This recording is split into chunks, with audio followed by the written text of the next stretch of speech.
Greg Andrick here, bringing you another Business Freedom Conversation post. So here's kind of an interesting one, a little different tact. So you know that my last post was about ALICE, a term you're going to start hearing more and more, asset limited,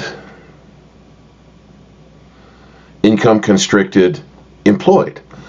And one of the things that causes that is childcare.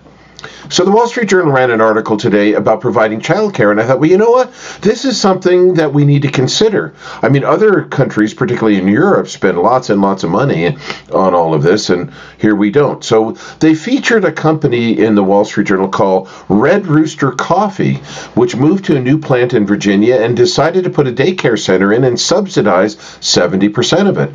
At that plant, employees pay $2 per hour per child. And they say it's a happier workforce and that there's less absenteeism.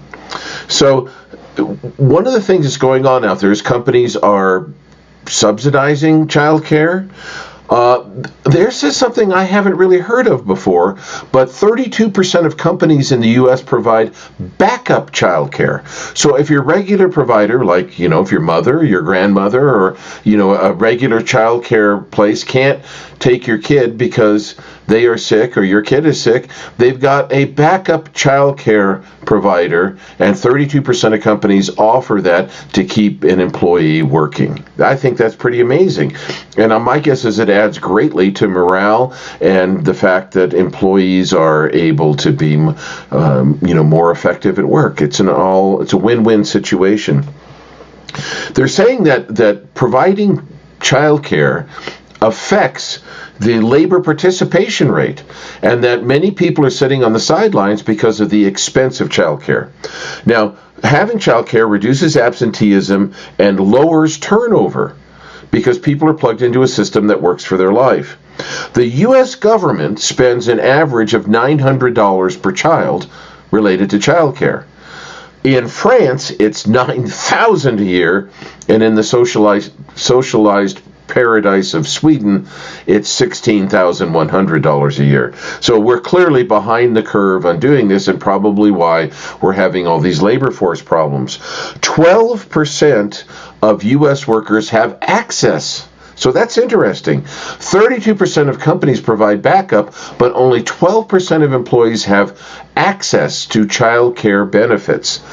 The high cost of child care is keeping the workforce on the sideline. So child care costs have risen 30% since 2019, and parents with children under 14, this is nationwide, get this, spend 25% of their disposable income on child care. Kind of a big problem, isn't it? So if you're looking to have better, more satisfied employee, lower the turnover, improve efficiency, and more importantly, this is your big one, 50% of your employees, actually 2/3 of your employees are not engaged. 17% of them want to hurt you. 50% are just shuffling because they're barely getting by. Consider employee child care benefits, and you will probably get a boost in your productivity. This is Greg Andrick, Business Freedom Conversation Post. I'll catch you on the next one.